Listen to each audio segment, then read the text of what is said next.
مرحبا حبايبي، اليوم راح نطبخ البامية العراقية. هاي البامية مجمدة فريزن، مقدار كيسين أخذت. عندي مقدار كيلو لحم غنم، يفضل بالعظم أو بدون عظم حسب الرغبة.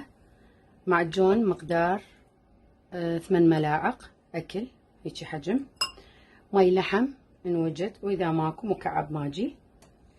عندنا ملح، ملعقة ملح صغيرة لأن مي اللحم بيه ملح.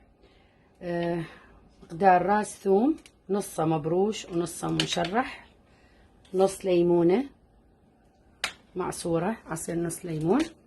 هسه نجي نشغل النار ونخلي مقدار ربع كوب زيت.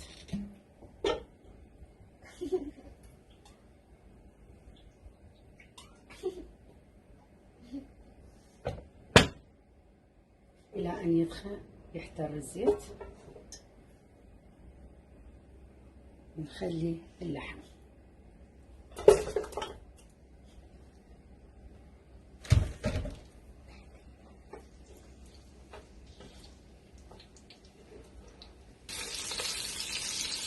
البامية تحب لحم بعظم، تحب لحم بقليل من الفات، أو حسب رغبتكم انتم شو تفضلون، اللحم حسب الرغبة.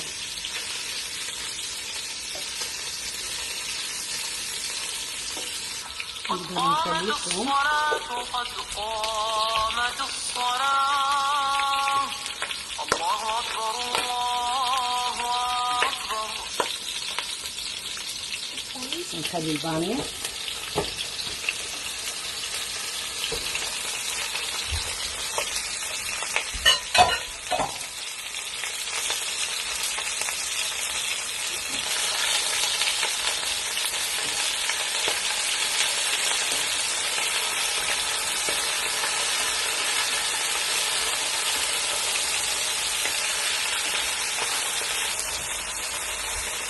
أكلة سهلة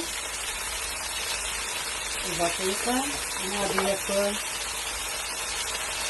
بهارات ولا أي شيء.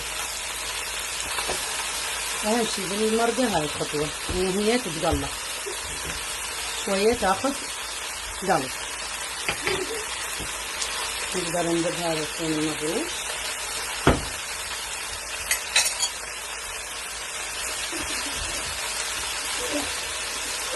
الملح،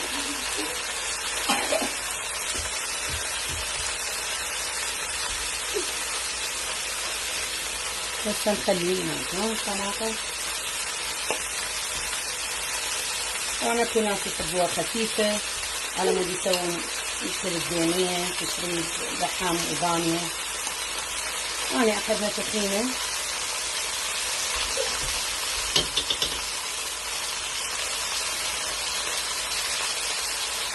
طريقة النفض للبامية احسن من الملعقة تقريبا.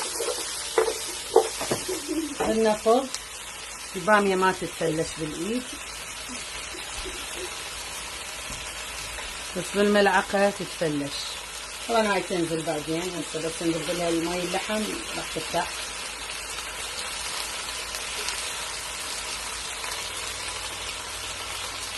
نصير الطماطم او الليمون سوري.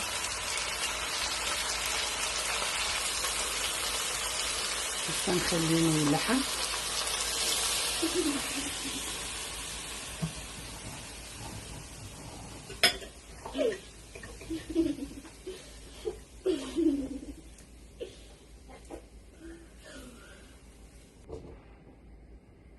نحتاج مي شوية بعد،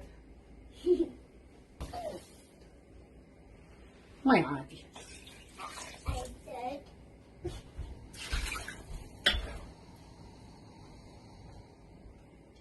ونخليها لحد ما تغلي وتسخن، وألف عافية. أرجع لكم بعد ما نتركها نص ساعة على النار.